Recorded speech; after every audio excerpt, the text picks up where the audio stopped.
Bom, pessoal, boa tarde. Nós vamos dar início à nossa palestra, tá certo?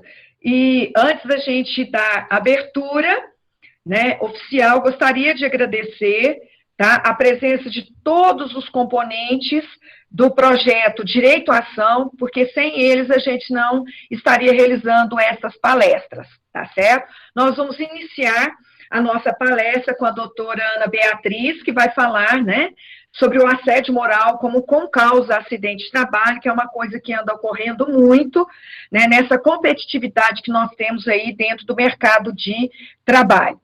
Correto? Então, oficialmente, nós damos aberto a palestra e vou passar para o Pedro, que é participante do projeto, né, Direito à Ação, para ler o currículo da nossa amiga e querida doutora Ana Beatriz. E, de antemão, já aceito,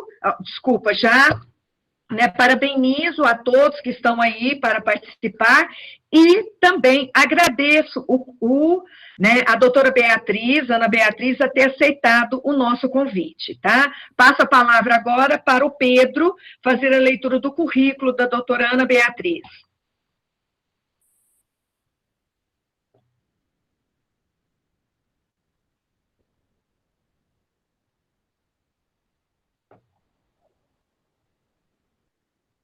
Pedro não entrou?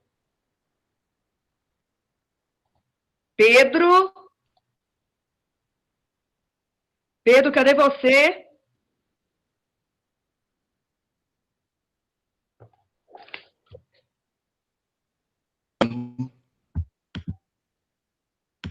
Pode pedir o pessoal para entrar, gente, tá? O link, às vezes eles estão usando o link errado. Passem para eles o link correto. Eu vou colocar aqui no chat, tá certo? Vou colocar o link correto aí para o pessoal encaminhar.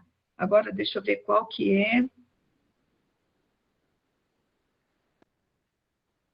Maura, você já está aí?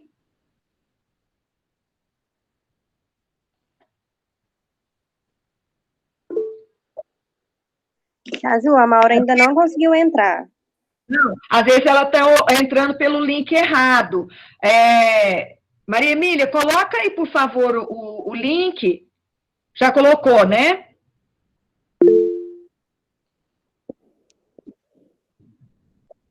Que às vezes o pessoal não está conseguindo entrar porque o link estava errado, porque deu uma pane no programa, eu tive que, né, colocar o link novamente.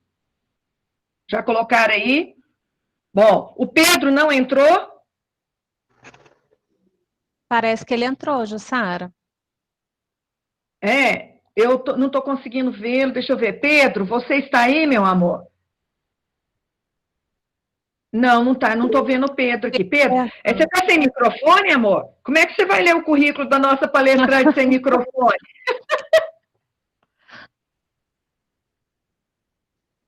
Uai, tem que ler. Uai.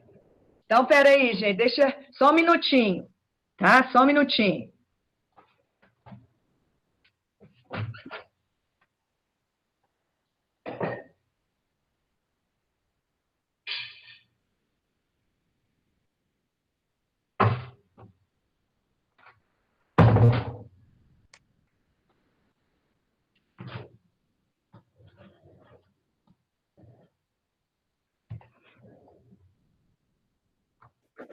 Bom, gente, nós não podemos atrasar, então eu mesmo vou ler o currículo, porque o Pedro não tem o microfone.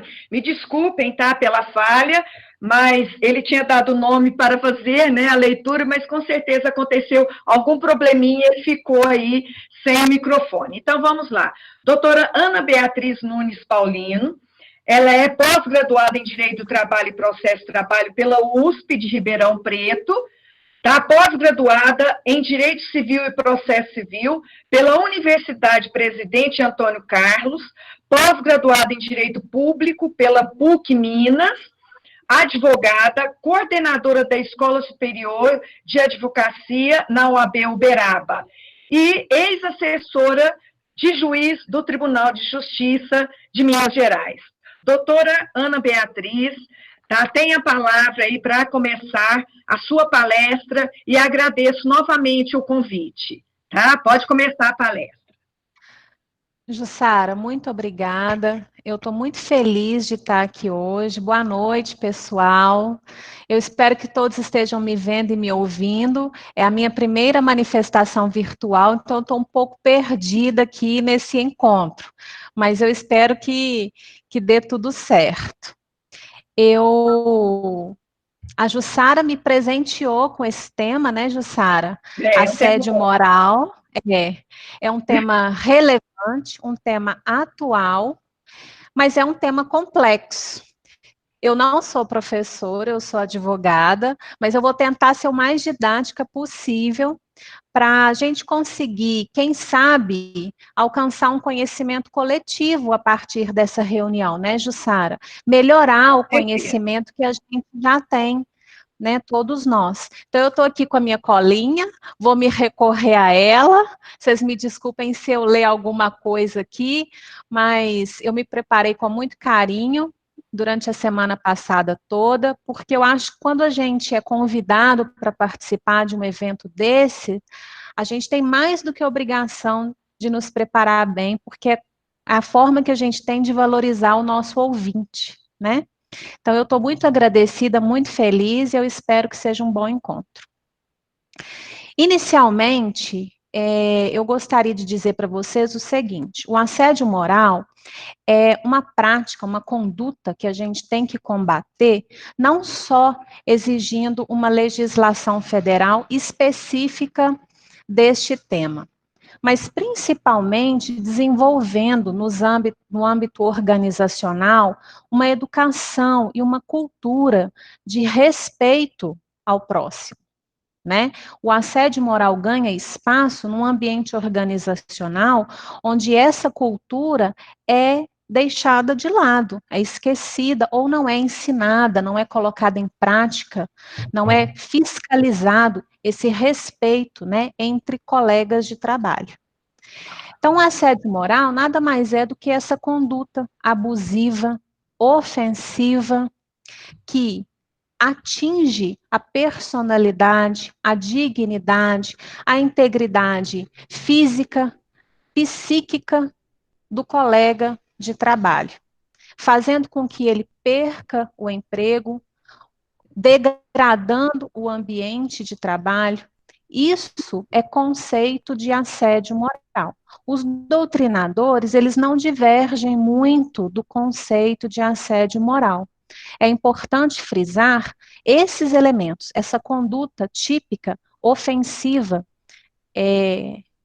com potencialidade ofensiva, né? Pluriofensividade, na verdade, porque a vítima de assédio moral, ela é ofendida em vários aspectos, não só dentro do ambiente de trabalho, mas no ambiente doméstico, muitas vezes alcança até lá, ela pode sofrer dano patrimonial, dano psíquico.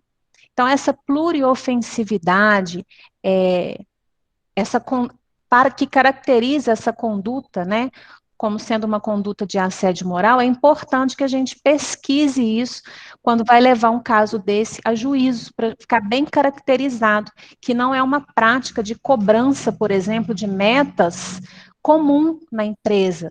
A cobrança de metas pode existir, não tem problema nenhum, faz parte do poder diretivo do empregador, inclusive.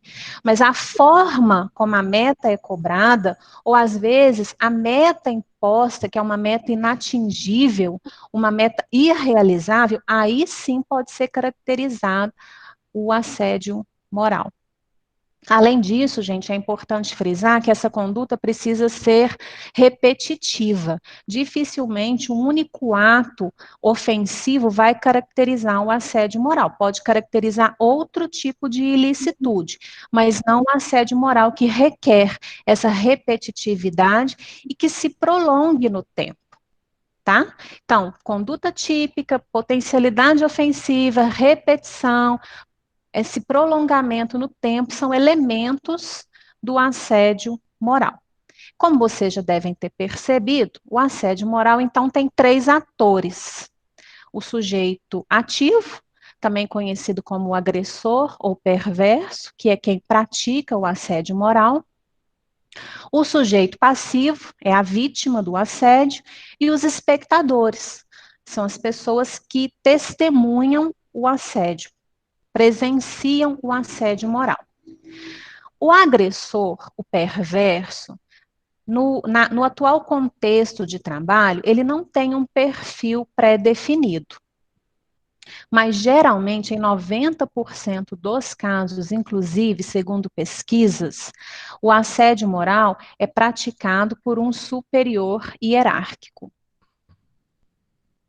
Não está aparecendo para mim aceitar, gente, a Jussara escreveu. Aí eu não sei quem está controlando isso.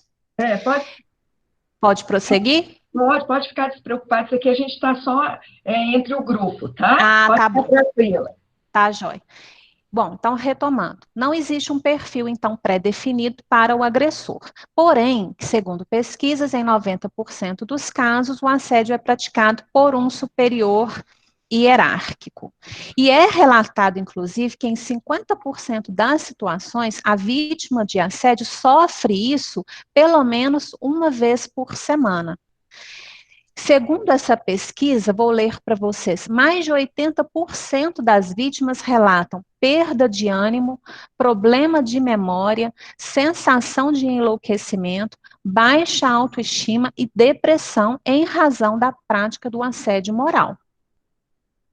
A vítima também não tem um perfil pré-definido, mas pelo que nós estamos conversando, é meio que óbvio a gente concluir que ela tem uma personalidade mais frágil do que o agressor.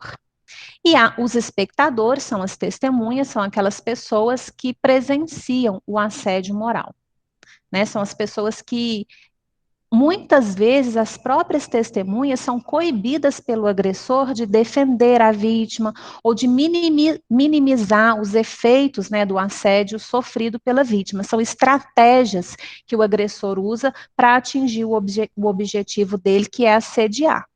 Ele escolhe aquela vítima, isola ela do grupo, minimiza, inferioriza, desestabiliza, impede que essas testemunhas protejam. São estratégias que ele utiliza na prática do assédio moral.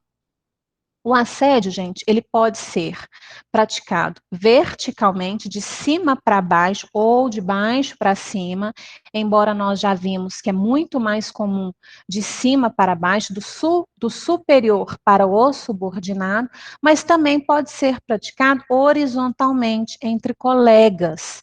Às vezes, colegas de trabalho têm dificuldade de aceitar diferenças do outro.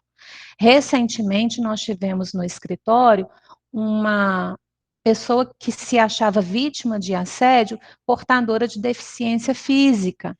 No final das contas, a gente até concluiu que, na verdade, não estava acontecendo o assédio, existia uma cobrança mesmo, mas a forma como ela era cobrada, todos os demais funcionários eram cobrados. Mas, enfim, poderia ser um caso, né? Por ela ser portadora dessa deficiência, os demais colegas terem dificuldade de aceitar, de trabalhar junto com a pessoa.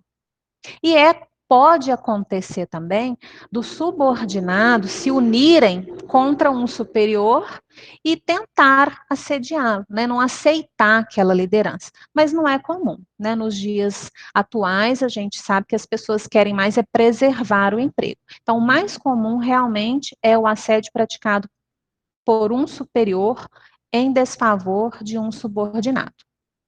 Independente do tipo de assédio, se é vertical, se é horizontal, se é superior, se é subordinado, se é entre colegas, se é misto, é importante frisar que a empresa tem a sua responsabilidade. Por quê? Porque ou ela não soube escolher bem o seu líder, ela elegeu mal a liderança, não escolheu pessoa dotada de habilidades suficientes para exercer a liderança, então ela responde, né, por culpa em elegendo, segundo o Código Civil, ou a empresa pode ser responsabilizada por não estar fiscalizando o seu ambiente de trabalho, ou por não estar cuidando do seu empregado. Quando a pessoa está trabalhando, o empregador é responsável pela sua integridade física, pela sua integridade psíquica. Então, a empresa pode responder por negligência quando existe assédio moral praticado ali pelos seus empregados. Bom, então nós já vimos conceito de assédio, os elementos do assédio, tipos de assédio, né? E para finalizar, eu gostaria de dizer o seguinte, com relação ao assédio moral. Por que que isso é tão importante? Porque o assédio moral é considerado pela doutrina uma espécie do gênero dano moral. Se é espécie do gênero dano moral, a vítima do assédio tem direito à indenização, à reparação pelo dano que ela sofreu. Então, por isso que tem que ficar muito bem caracterizado a conduta culposa, né? O efeito, o resultado e o nexo entre essa prática, entre esse assédio e o efeito, o resultado dele, para que a vítima realmente consiga ter reparado, né, o dano que ela sofreu. Uma curiosidade que eu gostaria de comentar com vocês.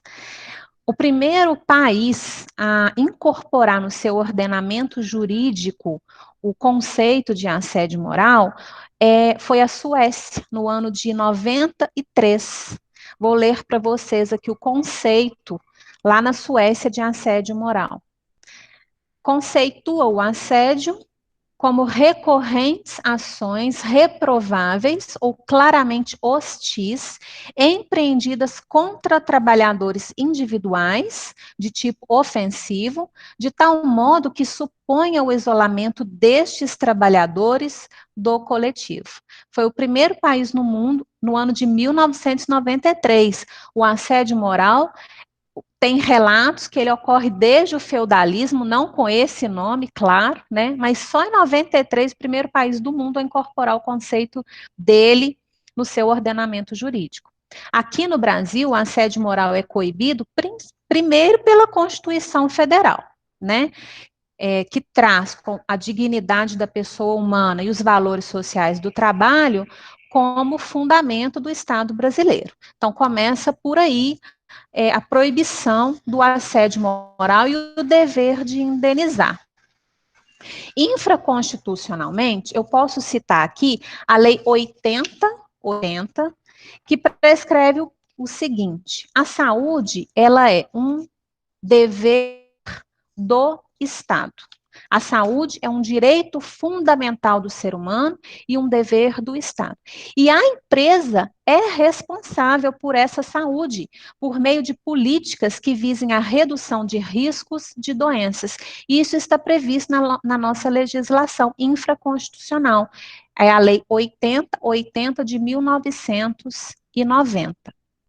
Com relação à legislação previdenciária, também legislação infraconstitucional, eu posso citar a Lei 8.213, e aí nós vamos já começar a falar de acidente de trabalho. A Lei 8.213, está tudo ok até aqui, gente? Vocês querem que recapitule alguma coisa do assédio moral? Sim? A 8.213, o Genilson respondeu pelo grupo. A 8.213 é artigo 19, quem tiver aí na internet, traz o conceito de acidente de trabalho. Acidente de trabalho é o que ocorre pelo exercício. Por que nós vamos agora falar um pouquinho de acidente? Eu falei de assédio, nós vamos falar de acidente, depois fazer a ligação e entrar no nosso tema. Acidente do trabalho é o que ocorre pelo exercício do trabalho a serviço de empresa ou do empregador doméstico, provocando lesão corporal ou perturbação funcional que cause morte, perda da capacidade para o trabalho ou redução da capacidade para o trabalho, redução permanente ou redução temporária. Então, acidente de trabalho ocorreu pelo trabalho, causou uma lesão, essa lesão ou ela causou a morte do empregado, ou a perda da capacidade para o trabalho, ou a redução da capacidade para o trabalho. Isso é o que fala o artigo 19 da Lei 8.213. Na sequência, a Lei 8.213 traz duas situações que vão ser equiparadas a acidente de trabalho típico. Esse artigo 19 é o que nós chamamos de acidente de trabalho típico. Ela equipara a doença profissional e a doença do trabalho a acidente do trabalho. Então, ela fala o seguinte, ó, essa doença do trabalho é como se fosse um acidente do trabalho. Por que que isso é relevante para a gente? Porque essas doenças, que nós vamos chamar aqui de ocupacionais, essas doenças estão relacionadas em listas do Ministério da Saúde. E lá nessas listas, por exemplo, a gente vê a síndrome de burnout. Não sei se vocês já tinham ouvido falar dessa síndrome. Ariete, minha sócia está aí me vendo. A Ariete é especialista em síndrome de burnout, já conseguiu provar em juízo e não é fácil. A síndrome de burnout é uma... escreve B-U-R-N-O-U-T, inglês, burnout. Meu inglês não é muito bom não, mas eu acho que dá para entender. Ou síndrome do esgotamento profissional, ela está prevista lá no decreto 3.048, anexo 2, lista B. Ela está prevista como uma doença do trabalho. Essa síndrome do esgotamento profissional, se ela está prevista como uma doença do trabalho, e a Lei 8.213 fala que doença do trabalho equipara a acidente do trabalho, se uma pessoa portadora de síndrome do esgotamento profissional conseguir comprovar que o assédio moral que ela sofreu lá atrás desencadeou essa síndrome ou agravou essa síndrome, o assédio moral passa a ser com causa de acidente do trabalho. Com causa por quê? Porque não foi a causa única. Olha o que Sérgio Cavalieri Filho fala, o que é com causa. Sérgio Cavalieri Filho é aquele doutrinador que fala muito de responsabilidade civil. Olha o que ele fala. Com causa é uma outra causa que, juntando-se à principal, concorre para o resultado. Ele faz uma analogia interessante. Ela não inicia nem interrompe o processo causal. É como se fosse um rio menor que deságua num rio maior. Então, a síndrome de burnout, síndrome do esgotamento profissional, e aqui a gente pode também falar do estresse, né, o estresse profundo, há casos, gente, até de suicídio, por causa de assédio moral sofrido. Mas especificamente voltando à síndrome de burnout, a síndrome de burnout prevista no regulamento da Previdência Social como doença do trabalho, aí a gente vai na Lei 8.213 que fala, doença do trabalho equipara acidente do trabalho. Aí lá atrás a gente vê que essa pessoa foi vítima de assédio moral. O assédio moral sofrido deu causa, não foi a única causa, mas deu causa ao acidente de trabalho, por equiparação, pela síndrome. E essa pessoa, se conseguir fazer essa prova em juízo, terá direito à reparação moral, né? Não, às vezes até pensionamento, dependendo do grau da síndrome da pessoa, se a pessoa ficar totalmente incapaz para o trabalho, às vezes até o pensionamento, todo mês a empresa tem que pensionar, né, essa vítima. Bom, eu acho que está até aqui tranquilo. Eu trouxe uma jurisprudência para ilustrar o assédio moral como concausa do acidente de trabalho. É uma jurisprudência um pouco antiga, mas muito interessante. É uma bancária, ela estava em licença maternidade, e durante a licença maternidade, ela ficou sendo cobrada pela empresa.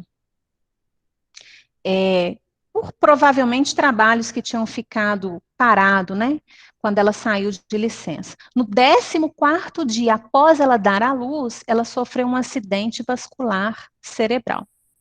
E conseguiu provar em juízo, e tudo isso como? Através de perícia médica. O papel nosso de advogado é dar os fatos, documentar o máximo possível, né, mas, na verdade, um ponto muito importante nessas questões que envolvem assédio moral no âmbito judicial é a perícia médica. O perito médico é o expert, né, para dizer se houve a concausa, se o assédio sofrido é concausa ou não da doença desenvolvida. E nesse caso, o perito foi muito claro que o assédio sofrido durante a licença maternidade, período em que a empresa tinha que deixá-la descansando, é o período mais importante de ligação entre a mãe e o filho. Ela foi tão incomodada que ela sofreu um AVC e, ela, nesse caso, ela ficou incapacitada para o trabalho permanentemente. Não foi algo nem temporário. Nesse caso específico, o banco, a instituição financeira, teve que pensionar, além da indenização moral, teve que pensioná-la com 50% do salário dela para o resto, enquanto vida ela tivesse. Então, o caso que eu trouxe é um pouco mais antigo, mas que ilustra bem como o assédio moral pode ser com causa de acidente de trabalho. Tem jurisprudência contrária, claro, mas a maioria da pesquisa que eu fiz, a jurisprudência que não reconhece é por falta de prova, né, do assédio moral sofrido. Não é uma situação fácil em muitos casos. No nosso tribunal, eu vi uma jurisprudência interessante também de uma senhora que trabalha na limpeza de uma empresa e sofria maus tratos, né, pela auxiliar administrativa.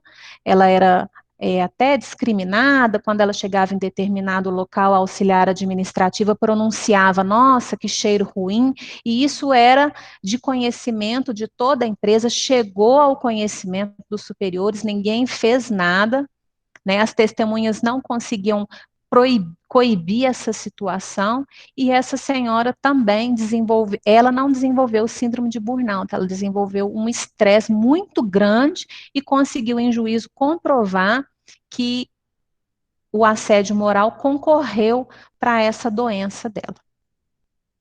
Eu acho que é mais ou menos por aí que deve caminhar a nossa conversa, né, Jussara?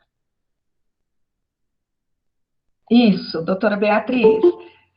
Com relação, né, ao assédio moral, a concausa, né, é uma coisa muito complicada de se provar, né, você relatou muito bem com relação a isso, e principalmente trouxe uma jurisprudência de bancário, porque toda a greve que a gente percebe de bancário, o primeiro ponto que eles relatam é o assédio, que nós chamamos o assédio moral clausular, porque eles já são contratados com a cláusula de assédio, que já são os cumprimentos de meta, né? E a gente denomina muito de assédio moral clausular. Então, excelente essa sua apresentação no sentido de trazer essa jurisprudência de bancário, porque é o que mais vivenciamos no meio bancário mesmo, o assédio moral. Né? Lógico que nós temos o assédio moral em vários locais, né? Mas o que se destaca muito é dentro do meio bancário devido ao assédio moral clausular. E a concausa mesmo, ela é difícil de se provar, porque tem que haver um nexo causal entre a doença e a relação de trabalho, ou seja, o liame entre o dano e o trabalho, né? Mas é isso aí. Exatamente. E hoje, Jussara, nós enfrentamos uma dificuldade maior no exercício da advocacia em razão da possibilidade da vítima ser condenada no pagamento não só de honorários advocatícios, como dos honorários periciais, acaso ela ingresse em juízo e não consiga fazer a prova, né? Ou seja, a pessoa pode ter sido vítima, ela tem o direito de ingressar em juízo, mas não necessariamente vai conseguir provar, ainda pode sofrer essa condenação, né? Que no meu entendimento é totalmente inconstitucional. Mas nós estamos brigando, né, Jussara?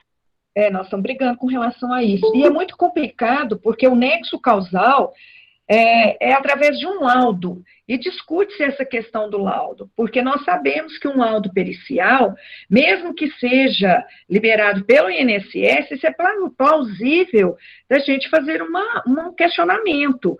E nós sabemos que a grande maioria dos nossos clientes, eles não têm condição de ter um assistente técnico, mesmo Não que a gente tem. queira, né, uma perícia no decorrer do processo, como que ele vai fazer com um assistente técnico? É muito complicado. E a Lei 8.213 de 91, lá no artigo 21A, menciona que o nexo seria através do laudo do próprio perito do INSS. E o artigo também 377 do decreto 3.048. E isso a gente vislumbra que é uma dificuldade muito grande em contestar esse laudo. Não é? Por quê? Porque o Sim. nosso cliente não tem condição de pagar um perito. E somos nós que vamos fazer os quesitos, nós, advogados, que sofremos também nessa situação. Não é? A Sim. doutora Ariete, que está aí, que advoga também muito na área do trabalho e voltado a essas questões, nós enfrentamos isso muito, né, com relação às perícias. Não é, doutora? A Ariete está comentando aqui, né, que o perito nem sempre tem a sensibilidade para fazer uma boa investigação, né, Jussara? Nesse caso específico nosso do escritório, o perito foi tão, assim, feliz, né? Ele relata que ela chega lá, não tinha nem pintado o cabelo, não tinha feito a unha, ele faz uma descrição dela, assim, muito clara, só de ler a gente vê que a pessoa tá mal, né, tá sofrendo. Isso é verdade. É uma coisa muito complicada o assédio moral. Primeiro, baseado nas testemunhas, né? Nós temos aí que ter testemunhas e, às vezes, o assédio é difícil da gente ter testemunha, porque, às vezes, o assediador, ele faz diretamente ao assediado sem ter uma testemunha. Né? Apesar de nós termos outros meios, hoje nós mexemos com, né, lidamos com meios informatizados, telemáticos, mas, às vezes, o próprio assediador, ele não faz através de e-mail, não faz através, né, de outros meios que nós possamos ter. Então, nós dependemos de testemunha, que é muito difícil. E o assédio moral, ele não é demonstrado através de um único ato. Não é igual ao assédio sexual, que o assédio sexual, um único ato, ele já caracteriza. E nós temos uma dificuldade muito grande. Primeiro que nós não temos um amparo legal, né, nós utilizamos aí através, né, da ruptura do contrato pela dispensa indireta, aplicando aí o artigo 483. Então, para nós, advogados e clientes, é muito complicado. É muito complicado essa prova, né, de demonstrar esse nexo do assédio relacionando ao acidente de trabalho. Que, bem, você disse, né, com uma veemência bem clara, que através do estresse nós não conseguimos provar. Nós temos que chegar até a síndrome do pânico, através da síndrome de burnout, né, que com certeza a doutora Ariete vai nos dar a honra de fazer a palestra da síndrome de burnout, depois eu vou fazer o convite para ela, né? Ela vai participar também aqui conosco. Nós temos até o final de julho aí para fazer palestras, mas depois eu entro em contato diretamente com ela. Ela já está rindo ali. Ela não ficou livre. Não ficou livre de nós aí na nossa palestra, nas nossas palestras. Né, porque pessoas boas e competentes e estudiosas do direito, ou estudiosos do direito em geral, a gente sempre tem que estar dividindo os conhecimentos aí com os nossos alunos e com os advogados e as pessoas que são estudiosas na área do direito. Exatamente. Né? Jussara, Então, eu vi uma pergunta aqui sobre advertência verbal. Advertência verbal, né? Isso, as perguntas, elas serão feitas no final. Né? Aí nós temos 3 alunos que vão passar para você, né, as perguntas que será a Eixa, a Maura e a Maria Emília que vão fazer. Então, assim, nós podemos discutir, se a doutora Ariete quiser também entrar aqui e mencionar alguma coisa, né, com relação às experiências que vocês têm no escritório voltado ao assédio moral, que é uma coisa que nós estamos vivenciando muito. E interessante, né, doutora Ana Beatriz, que nessa pandemia a gente já está vislumbrando a situação do assédio moral também. Eu acho que o assédio moral vai voltar à discussão forte, né, nas lides trabalhistas, justamente em razão dessa crise econômica que nós estamos vivendo, né? Porque a gente observa, nós não estamos vendo, muitos empregados não estão no sistema de teletrabalho mesmo, o previsto pela nossa CLT lá do artigo 75 até o 75E. Mas nós estamos vivenciando a situação do home office.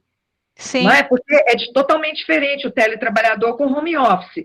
E nós vislumbramos que nessa pandemia nós estamos tendo aí a situação de assédio moral frente à situação do empregador exigindo até vendas e obrigando os empregados a venderem, né? Tendo em vista que eles não estão, às vezes, com as portas abertas.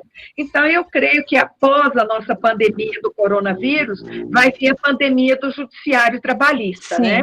Sim, o assédio moral com certeza vai estar no pódio dessas lides trabalhistas futuras, porque, infelizmente, ocorre, não é, Jussara? Foi o que eu comentei inicialmente. Nós temos não só que brigar por uma legislação que coíba e que puna, mas também por política educativa, cultural, né, nos âmbitos organizacionais. Verdade, é uma coisa que a gente tem que discutir. E nós estamos, no mês de abril, nós tivemos 20 medidas provisórias, né? Medidas em cima de medidas, e com relação ao assédio moral, nós estamos tendo aí várias discussões, né, voltadas a essa questão, principalmente por a gente não ter, né, uma norma específica. Nós vamos aí nos amparando aí no que nós temos dentro do direito do trabalho, porque nós estamos lidando com o direito social e nós não podemos deixar, né, os nossos clientes, que sejam da parte de empregado e empregador, serem lesados. Então, a gente vai aí, de acordo com os amparos legais que nós temos, né, e fazer o quê? Os nossos pedidos dentro das nossas petições e fazendo as provas, né, voltado no que nós temos frente ao que os clientes nos passam. Não é? Exatamente. E com relação à responsabilidade, né, civil, é uma coisa que a gente se discute muito, porque a responsabilidade civil, quando nós falamos de assédio moral, nós vislumbramos tanto a subjetiva quanto a objetiva. Quando você mencionou na sua palestra a questão do assédio moral na linha vertical e horizontal, na linha vertical nós já vislumbramos aí a responsabilidade objetiva, principalmente quando há, né, a menção do poder diretivo que o empregador passa para um outro hierárquico, como, por exemplo, o gerente, porque aí o empregador ele já vai responder, independentemente de culpa, tendo, né, que o artigo 932 do Código Civil menciona que o empregador é responsável por seus prepostos e serviçais. Agora, o problema é com relação à linha horizontal, porque aí a responsabilidade já é subjetiva e é onde nós temos que demonstrar o nexo causal. Exatamente. Não é? Não é isso, doutora Ariete? É isso mesmo. Inclusive, nós tivemos também um caso que nós fizemos a comprovação, o juiz em primeiro grau não entendeu a responsabilidade subjetiva. E aí nós recorremos e conseguimos fazer a prova, e o êxito foi, assim, super bom, porque o juiz não teve o juiz de primeiro grau não tinha tido a sensibilidade, né, também. Eu costumo muito falar, em assédio moral, eu costumo muito falar em sensibilidade, porque há que se ter sensibilidade para lidar com isso, porque senão a pessoa não percebe que a pessoa, o assediado, sofreu. Então, há que se ter sensibilidade. É verdade. Doutora Beata. Até porque alguém falou de advertência verbal. As pessoas têm sensibilidades diferentes. Às vezes, uma advertência verbal que para um é natural, para o outro pode desabar o mundo dele, né? Claro que a gente tem que ter bom senso, acima de tudo, mas as pessoas lidam com as agressões de forma muito diferente, né, Jussara? Completamente. Cada um tem uma... Tem pessoas que são agredidas e não sofrem dano. né? E ao passo que tem pessoas que são pouco agredidas e sofrem um dano muito grande. E isso é conforme cada um de nós, né? A personalidade de cada um de nós, né? A necessidade também, né, Jussara? Que no âmbito laboral a gente tem que pensar muito na necessidade do empregado. A senhora quer complementar alguma coisa, doutora, mais alguma coisa? Jussara, o que eu tinha preparado para a gente iniciar uma discussão era isso. Eu espero que tenha te atendido. E eu estou muito feliz com a minha apresentação, minha primeira apresentação virtual do certo. Mariette, acho que você vai ter que ligar o microfone. Está de parabéns com a palestra, foi muito claro o seu posicionamento, foi muito claro a sua, né, leitura com relação à jurisprudência, né, que você trouxe voltado à decisão. Então, agora eu vou passar para, né, as perguntas e depois a gente faz o encerramento. Tá bom? Muito Combinado. Obrigada. Mas depois Obrigada. Então, vamos passar para as perguntas. Então, agora a Iesha, a Maura e a Maria Emília vão fazer as perguntas. Tem a palavra, meninas. Obrigada. Boa tarde, doutora Ana Beatriz. Boa tarde. Nós temos uma primeira pergunta que o Lucas, acredito que a senhora já tem começado a explicar algumas considerações, mas ele faz uma pergunta mais direta. Ele diz assim: como distinguir uma advertência verbal do seu chefe de um caso de assédio moral? Então, primeiro, o assédio moral, como a Jussara também disse, não se caracteriza como uma conduta única, né, de um possível aí agressor. Então, se a pessoa sofre uma advertência verbal, ainda que ela seja mais forte, eu não estou dizendo de prática de outros ilícitos. Às vezes, gente, a pessoa numa advertência verbal comete até um crime de racismo, por exemplo. Né? Eu não estou dizendo isso, mas o assédio moral, ele é caracterizado por condutas repetitivas, condutas que se prolongam no tempo. Então, uma única advertência verbal, ela pode caracterizar outro ilícito, mas não o assédio moral.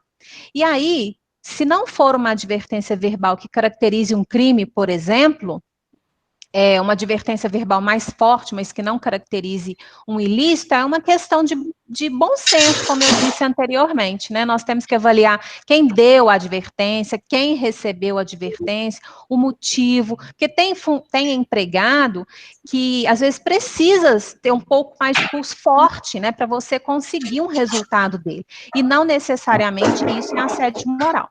Mas a principal questão aí que eu vejo de problema de caracterizar uma advertência como assédio é o fato de ser uma conduta única, e a gente viu que o assédio moral pressupõe uma repetição de condutas ofensivas.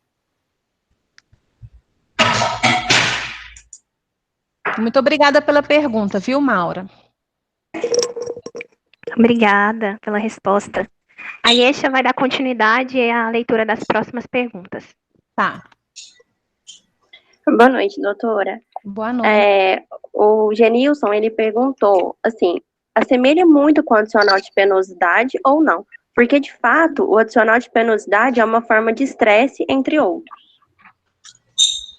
Se o assédio moral se assemelha ao adicional de penosidade. Eu acho que pode se assemelhar, né, Jussara? Mas são institutos diferentes, né? Na realidade, o assédio moral até poderia, tá? A partir do momento que o empregador, ele exige um trabalho degradante. Porque a atividade penosa, nós também não temos uma norma específica, né? Nós utilizamos as normas da penitenciária. E hoje, o judiciário tem entendido que a atividade penosa são aquelas, né, que até mesmo elas são utilizadas para aposentadoria especial. Então, pode sim considerar em alguns aspectos, sim. Uhum. Tá certo? Porque nem toda atividade penosa o empregado vai ter um assédio moral. Porque... Claro, porque nem toda atividade penosa vai ser degradante, né? Sim. Aí ficaria assim, nem toda Na verdade, a atividade degradante não é permitida pela lei, né? Não. Aí não haveria nem que se falar em adicional de penosidade. Se ela é degradante, o empregador tem que indenizar, reparar isso, né? E não pagar um adicional. Porque senão, gente, a gente poderia imaginar o seguinte: o empregador tem o direito de requerer qualquer coisa do seu empregado, bastaria ele pagar um adicional de penosidade. E não é bem assim, né, Jussara? Não, não é bem assim, porque mesmo que eles tenham o adicional de penosidade, que hoje, né, é considerado motorista, é até mesmo siderurgia, mineração, e diversos aí que às vezes tem, porque nós não temos normas, e o adicional de penosidade só seria pago se tivesse, né, que o judiciário entende, só se tivesse em acordo e convenção coletiva, através de negociação coletiva. Então, nem sempre, né, quem trabalha em atividade penosa vai ter um assédio moral. E nem sempre o assédio moral advém, né, de uma atividade penosa. Exatamente.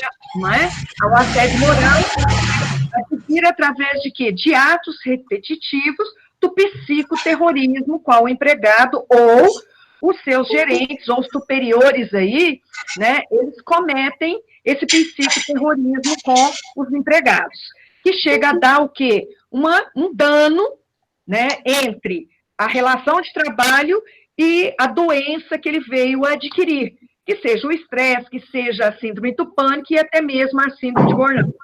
Isso. Maria Emília, nós temos mais alguma pergunta? Temos sim, te ajudo. Doutora, boa noite. Boa noite. A Melissa perguntou: brincadeiras no meio de trabalho podem ser caracterizadas? Como reforçar o nexo causal? Olha, excelente pergunta, porque um dos requisitos, um dos elementos do assédio moral é a potencialidade ofensiva, ou seja, o autor, né, do assédio, o sujeito ativo, o perverso, o agressor, ele tem que ter a intenção de ofender e aquilo que ele pratica, o que ele fala, que o assédio pode ser praticado através de palavras, de comportamentos, de atos, né? Aquilo tem que ter uma potencialidade ofensiva. Uma brincadeira, mais uma vez, como a doutora Ariete falou, a gente tem que ter sensibilidade para saber se tem essa potencialidade ofensiva, se teve a intenção, porque tem gente que faz brincadeiras de mau gosto, mas não necessariamente tem a intenção de praticar o assédio. O assédio é praticado com o objetivo de fazer com que a pessoa peça demissão, de ganhar uma promoção em cima de alguém, né? Então, tudo isso tem que ser investigado. Agora, eu digo isso até como pessoa, num ambiente de trabalho, gente, é bom a gente manter determinados protocolos, principalmente hoje em dia, para a gente não passar por esse tipo de constrangimento, né? Não é, Jussara? É verdade. Às vezes, uma brincadeira inofensiva, a pessoa tem uma dor de cabeça, até ela provar, né, que aquilo foi só não teve intenção de assédio, não queria ofender, e, por outro lado, tem brincadeiras, principalmente quando elas são recorrentes, apelido pode ser assédio moral contra uma pessoa, um apelido vexatório, um apelido discriminatório, então tudo isso tem que ser investigado caso a caso.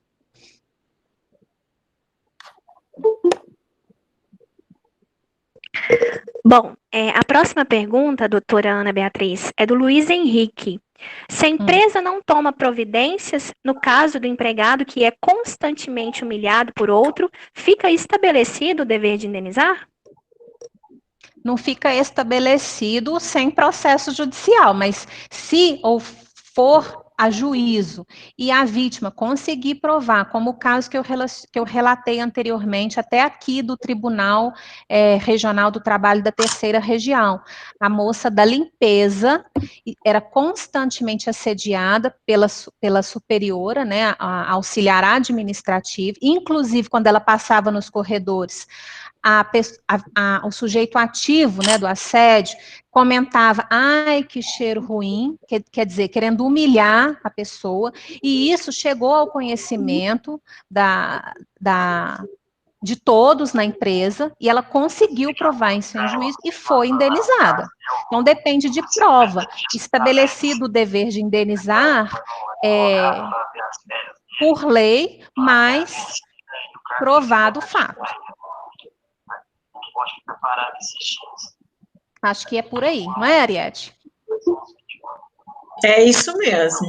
Se nenhum chefe, nenhum empregador vai pagar uma indenização, porque ele jamais vai considerar que houve o assédio, né? Então, precisa de judicializar, e aí tem que fazer a prova. Doutora, a próxima pergunta é do Adjar. Assédio moral pode ser de forma coletiva, pelo fato de todos os meses as metas vão aumentar? A doutrina relata assédio moral de forma coletiva, assédio moral coletivo, sim, individual e coletivo. E esse exemplo que ele trouxe é o clássico, né? Cumprimento de metas aí dos bancários. Geralmente é praticado de forma coletiva.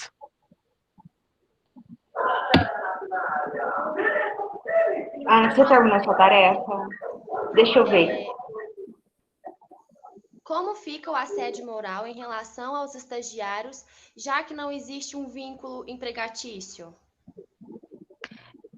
Com relação aos estagiários que não têm vínculo empregatício, eles têm que recorrer à justiça comum para a reparação desse dano. Porque a previsão da reparação do dano moral, ela está no Código Civil também, né? Então, ele vai se socorrer da justiça comum. É isso mesmo, não é, Jussara? Na realidade... Sem vínculo, né? Sem estagiário vínculo. sem vínculo, né? Estagiário sem vínculo. Neste caso, né, não tendo vínculo, se ocorrer um assédio, é a justiça comum. Aí, se for estagiário da federal, é a justiça federal. Né? Agora, com vínculo empregatício, aí ele tem que se recorrer à justiça do trabalho. Não é isso? Isso mesmo. Bom, doutora, nós temos uma outra pergunta da Renata Maria Tristão. Ela diz assim, por exemplo, pedir para o funcionário ajudar na organização das atividades no trabalho. Me explique.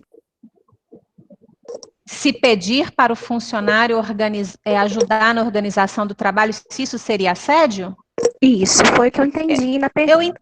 Eu entendo que não, faz parte, né, Não, Renata, tá, é isso mesmo.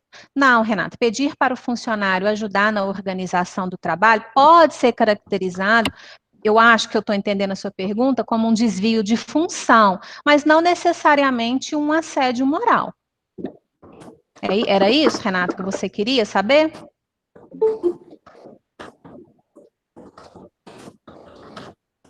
É isso mesmo.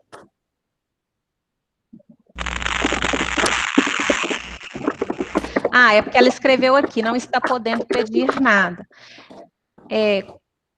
A relação de emprego, ela pressupõe que a pessoa, ela se coloca à disposição da empregadora para o que a empregadora precisar. Vamos resumir assim. Então, o empregador pode pedir, sim, para o trabalhador ajudar na organização das funções. Agora, tudo, gente, tem limites, né? Quais seriam essas funções? Ele vai ajudar todos os dias? Isso vai ser incorporado nas atividades dele? Tudo isso tem que ser investigado para saber se houve um desvio mesmo ou não. Agora, só pedir para a pessoa trabalhar, eu não entendo que isso seja assédio moral, não. Certo, doutora, pergunta do Igor. Mas estagiário, de acordo com a lei do estagiário, não goza de vínculo, não é?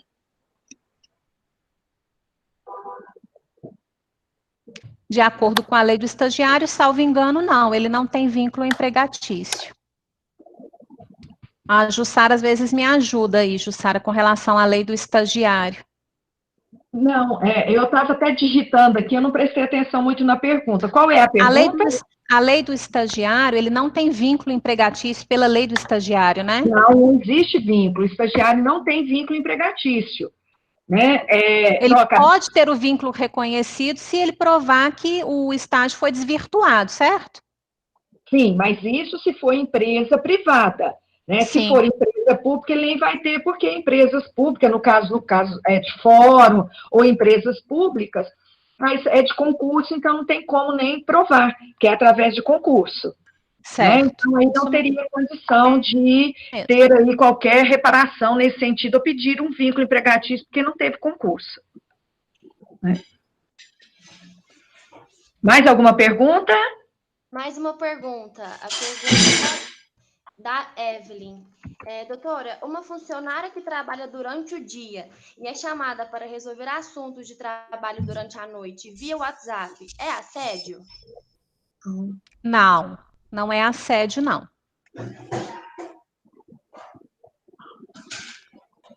Assédio, vou repetir. Assédio é uma conduta ofensiva. Ela tem que ser repetida. Várias vezes tem que acontecer aquela conduta. Ela tem que ter essa potencialidade de ofender, de humilhar. Tem que ofender a dignidade da pessoa, a integridade da pessoa, a personalidade da pessoa. Se ela trabalha de dia e o patrão chama à noite, ela pode ter direito à hora extra, por exemplo. Mas isso não é assédio.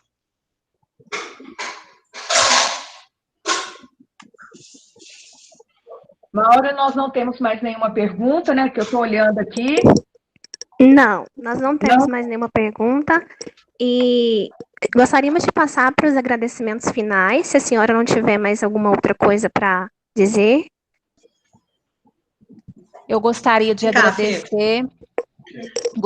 agradecer mais uma vez a Jussara, a todos vocês que estão me ouvindo, que tiveram paciência de permanecer até agora. Eu espero que eu tenha atendido as expectativas, o assunto é muito interessante, vale a pena a gente se aprofundar, não só a nível acadêmico, mas também para quem for atuar como advogado, essas causas chegam no nosso escritório e, infelizmente, a expectativa é que cheguem mais em razão dessa crise pela qual nós estamos passando. Tá? Foi muito bom, nossa, eu adorei, não tenho palavras para agradecer, estou à disposição, valeu demais, foi uma excelente inauguração, pelo menos para mim. Antes da gente passar para o agradecimento final, tá? Antes da gente passar para o agradecimento final, eu gostaria de agradecer a presença do doutor Adriano Espíndola aqui com a gente, o doutor, doutor Adriano é colega nosso, muito conhecido, reconhecido, né? Então, gostaria de agradecer, né? E se estão pensando que estão livres aí, né, de convite para palestra, não, porque eu tenho ainda o mês inteiro de junho para palestras. Tá, doutora Adriana é que tem que me ensinar, né, Jussara? Tenho anos na minha frente, experiência. Não, mas a sua palestra foi muito excelente, tá? Foi muito boa, muito esclarecedora. Então, antes de eu dar o encerramento final, eu vou passar para a Maria Emília fazer o agradecimento direto para você. Tá bom, obrigada. De nada. Bom, boa noite. Gostaríamos de agradecer a doutora Ana Beatriz Nunes Paulino pela disponibilidade em tratar com tanta sensibilidade e conhecimento sobre o tema proposto. Doutora, cada palavra foi enriquecedora ao nosso projeto e aos alunos participantes. Nosso muito obrigada. Estamos sempre à sua disposição. Queremos agradecer pelos quase mais de 240 alunos que estavam aqui presentes. Acho que foi um recorde. Agradecemos também a Jussara por tantos anos, de iniciativa. Agradecemos aos membros do Direito à Ação pela disponibilidade e comprometimento. Agradecemos aos alunos participantes pela paciência e pelas perguntas. Também a doutora Ariete e todos que estão aqui presentes.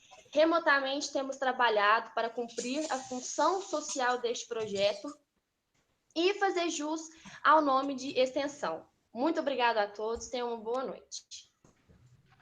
Boa noite, um beijo. Então, gente, nós vamos dar um encerramento, lembrando, né, que amanhã nós temos outra palestra, que é a Covid-19 e o Sistema Penitenciário, com a doutora Roberta Toledo e o Rubens Correia. De antemão, já convido os doutores que estão aqui e agradeço a presença de todos os ouvintes, de todos os alunos e dos que não são alunos também que estiveram participando da nossa palestra. Doutora Ana Beatriz, foi excelente, foi muito esclarecedora e gostaria, né, de agradecer novamente o seu convite, tá? E espero Tá. que você, né, que também aceite outros convites que com certeza virão a você para participar de outras palestras. Tá? Muito É obrigada. tudo recíproco. Muito obrigada também. Obrigada. Um beijo. Um beijo, boa noite a todos, tá? Boa Está noite. encerrada a palestra. Fiquem com Deus.